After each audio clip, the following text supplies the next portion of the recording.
Hello, everybody, and welcome to the Seahawk Recap Show. Seahawk game recap for the final game of the preseason versus the Packers. Packers versus Seahawks at Lambeau Field. This game was a very entertaining game if you liked defense. And I'm all one for defense, but I wish the Seahawks had won this one, but they ended up losing to the Packers. However, I will still break this game down and give my take on it. So let's get right into it. For the final game of the preseason, we're not at Lumen Field. We were at Lambeau Field as the Packers took on the Seahawks. Game summary. Packers won 19-15 over the Seahawks. And again, it was a very defensive game. So let's talk stats. Let's start off with the Packers first. So total yards for the Packers was 342. Passing yards was 178. Rushing yards, they had 164. Yards per play, they had 4.4. First downs, the Packers had 23. They went 9 for 18 on third down and went 1 for 3 on fourth down. They had 78 total plays, 0 sacks allowed, 4 punts, 5 penalties for 26 yards given up, 0 fumbles, 0 interceptions, and 37 minutes, 24 seconds of possession time. And for your Seahawks, they had 279 total yards, 205 yards passing, 74 yards rushing. That should already tell you, because of the way Pete Carroll likes to run his offense, that it was a very hard day running the football for the Seahawks. Yards per play was 5.2. They had 14 first downs. They went 6 for 14 on third down, and they didn't try on fourth down, going 0 for 0. Total plays, they had 54, 0 sacks allowed, so the offensive line held up beautifully. I'm glad about that. But they had 7 punts, and penalties continue to be a problem, at least in the yardage department, with 5 given up for 49 yards. 0 fumbles, 1 interception thrown by Holton Ahlers as he tried to mount a comeback in the dying seconds of the fourth quarter, and he ended up throwing an interception. But the Seahawks had 22 minutes, 36 seconds of possession time. So, Ryan's focus players.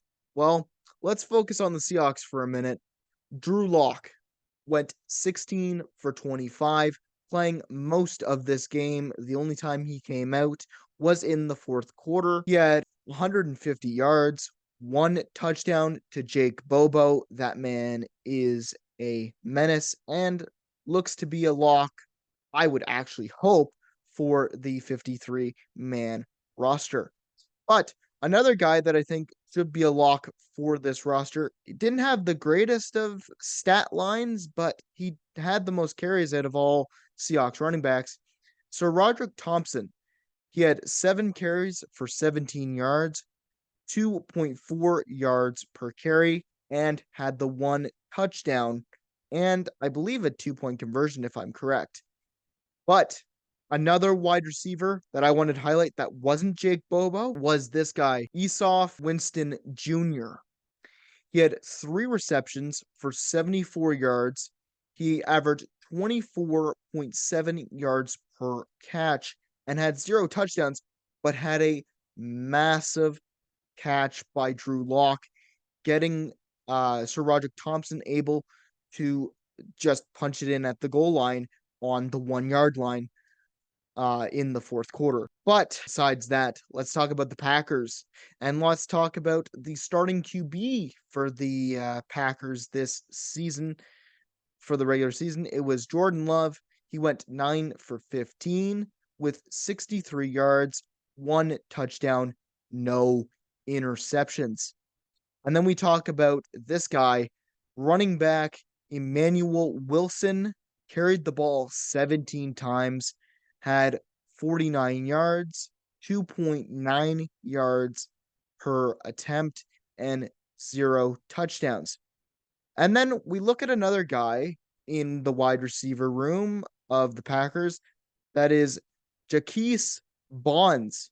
He had only 2 receptions, but he had big receptions. 60 yards. He averaged 30 yards per his big bombs and had 0 touchdowns. He had burnt the secondary of the Seahawks a little bit, but after I'd explained to you what happened in the game, like I'll get to my final thoughts, you'll understand why. Speaking of defense, the Seahawks D line, D tackle, Matt Gotel. He was a good tackler, and he was one of the few bright spots that stopped the run. He had 3 solo tackles, 2 assisted tackles, 0 sacks, 0 interceptions. And let's talk about corner Michael Jackson. In the halftime, I was looking online, just looking at everything and on my phone, and people were ripping Michael Jackson for getting burnt. And he did have a few plays there where he did get burned. One, I believe, was against Chris Watson. He let up a touchdown, and that cost the Seahawks, 7 points. But he really had, other than that, he really had not a bad game. And here's why: 5 solo tackles, 2 assisted tackles, 0 sacks, 0 interceptions. And then let's talk about linebacker John Regain. I actually said his last name right. Are you proud of me? So, John Regain was a tackle machine this game with 6 solo tackles, 5 assisted tackles, 0 sacks, 0 interceptions. And let's talk about why this was a defensive battle. It starts with this man right here for the Packers, Kenny Clark. He had 1 solo tackle, no assisted tackles, no sacks, no interceptions, but he is the starting D tackle for the Packers. And they were using the Packers in the first quarter were using their starters. They were using some of their starting defense, their starting D line and everything, and they were using their starting quarterback, obviously. And they were using that against a Seahawks group that was using backups and third string O linemen. And they still had held Kenny Clark to no sacks. So that's a big accomplishment, in my opinion. But let's talk about DB corner Carrington Valentine. This guy really scared me. The first drive that the Seahawks had, he almost picked off Drew Lock. He covered up Jake Bobo and almost just picked off Drew Lock like that. And that scared me to death because that was so close. If you watch the game, you'll know exactly what play I'm talking about. But let's talk about his stats. So he had 3 solo tackles, no assisted tackles, no sacks, and no interceptions. Now let's talk about linebacker Jimmy Phillips Jr. He, just like John Regain, was a tackle machine. And this is why the offense was very having so much hard time getting rushing yards against this team for this guy right here. 6 solo tackles, 1 assisted tackle, 0 sacks, 0 interceptions. Well, and it comes to this time of the episode where I have my final thoughts. So, what went well for the Seahawks?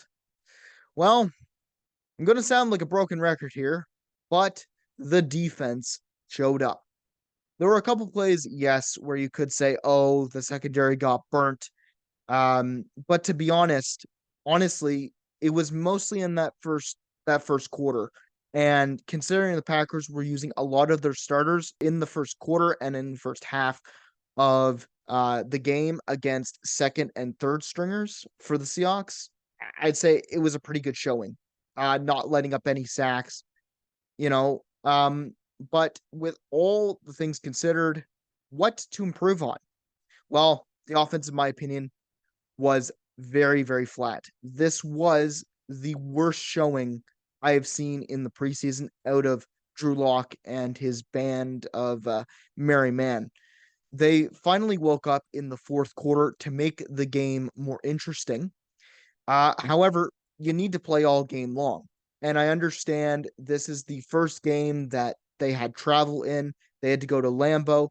They were they're not a morning team.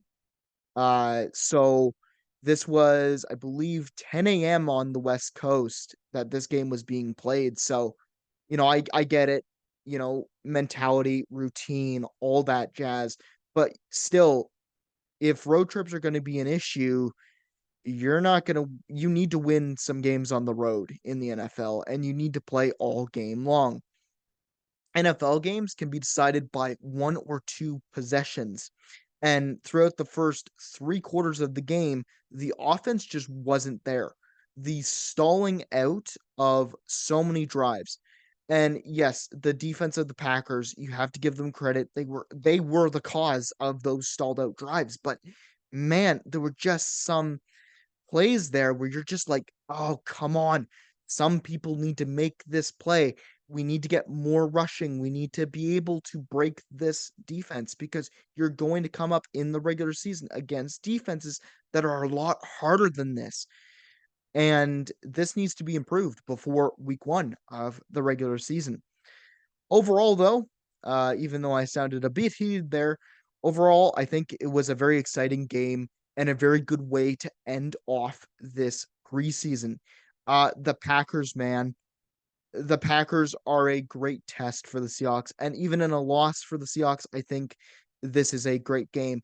If one possession or maybe two possessions goes their way, they can win this game, no doubt. And there was a blocked extra point in there from Michael Jackson when he got burnt in one of those quarters. But again, I can't wait to see what the Packers do with Jordan Love. If they can keep this up, if their defense plays exactly like they played in that preseason game, they'll be exceptional. And I think Jordan Love, man, he did some amazing things. There was one play where he got the ball batted at the line. A Seahawks defender batted the ball and he caught it. And he just was like, oh, I didn't expect to catch that. Okay, I got to run. And if he can do plays like that, then he should be fine. I am really excited for the Packers, and I hope they do really well this season. I like the Packers, even though I am a Seahawks fan. When they play against us, I hope they lose, but I hope they have a really good season. But that is it for the final preseason game of the 2023-2024 season. I will see you on preseason cut day, August 29th. I will have hopefully a video for you then talking about the final 53-man roster of the Seahawks. But until then, this is Ryan Koki signing off, and I hope to see you in the next episode when I recap the first regular season game on September 10th. All right, go Hawks, go.